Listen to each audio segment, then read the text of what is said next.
Hi, I'm Harrison Keeley. Here's a quick look at today's top stories. First of all, a child was shot in a drive-by shooting in Chattanooga last night. It happened around 8:45 in the 1800 block of East 12th Street. Authorities say a black male juvenile was shot in the arm and taken to the hospital. Anyone with information on the crime is asked to call the police. The president of Chattanooga State Community College wants to build a chapel on campus. President Jim Catanzaro's plans could rival the chapels at some of the nation's most prestigious universities. It's an unusual idea for a community college, but the president says the idea came from students who want a venue for religious groups to meet.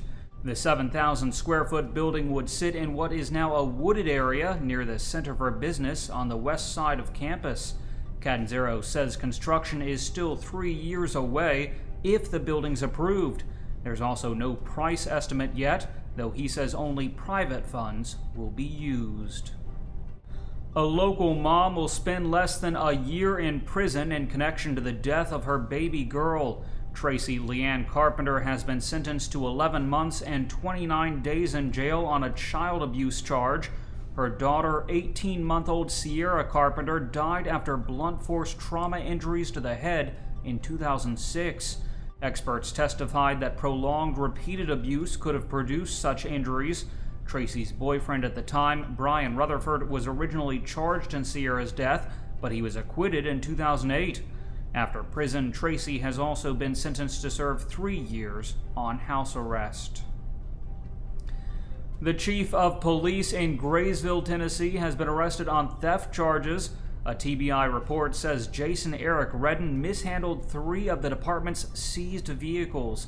He either took the vehicles for himself, sold them, or returned them to the original owner. An investigation also revealed more than $4,000 missing from the police department.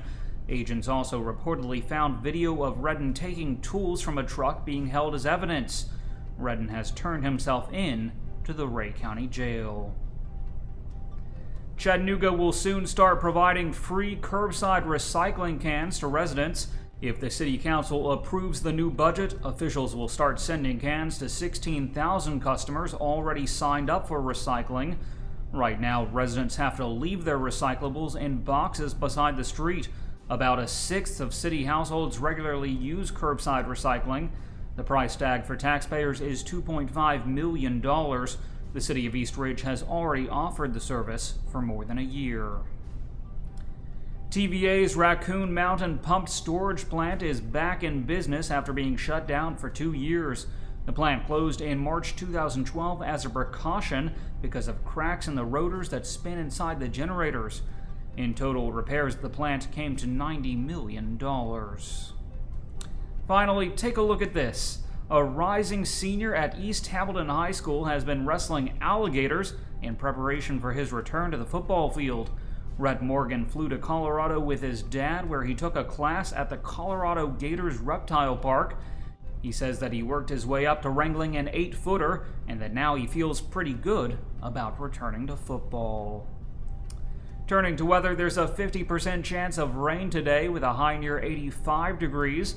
The low tonight will be around 67. That's it for today's newscast. Thanks for being with us. You can find more on these stories and breaking news all day long at timesfreepress.com.